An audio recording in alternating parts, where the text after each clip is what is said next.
பார்வைன்னு அது சொல்லணும். தொடர்ந்து பல ஆண்டுகளாக இஸ்லாமியர்களை மட்டுமே ஒரு தீவிரவாத குழுக்களா காமிக்கிறதும், அதுவும் கமலஹாசன் போன்ற உலக விஷயங்களை நன்றாக தெரிந்து கொண்டிருக்கூடிய நபர் நமக்கு எல்லாமே தெரியும்.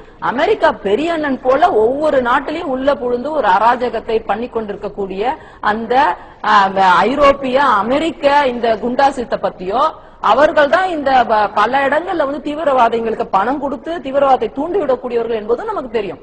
அப்படியான ஒரு பெரிய உண்மை இருக்கிறப்ப எப்ப பார்த்தாலும் நீங்க தீவிரவாதிகள் ஒரு படத்துல காமிக்கணும்னாவே அது இஸ்லாமியர்களாக தொடர்ந்து சித்தரிக்கப்படுவது என்பது கண்டிப்பா தவிர்க்கப்பட வேண்டிய ஒரு விஷயம். திட்டமிட்டு சந்தேகப்படுதல என்ன தப்பு? 2000 ஆண்டு ஆதிக்கம் செலுத்துறவங்க குடும்பத்தில் இருந்து வரக்கூடிய மூளை அப்படி வருதுன்னு நினைச்சா ஏன் கேட்க கூடாது? முன்னாடியும் இந்த இவரே ஒரு படம் எடுத்திருக்காரு, அதுலயும் இஸ்லாமியர்கள். நான் என்ன கேட்கிறேன், இங்கேயுமே நமக்கு தெரியும் RSS போன்ற இந்துத்துவ தத்துவத்தை உள்வாங்கி கொண்டிருக்கிறதுக்கும் நிறைய இடத்துல குண்டு வச்சு தீவிரவாத செயல்கள்ல ஈடுபட்டு இருக்காங்க.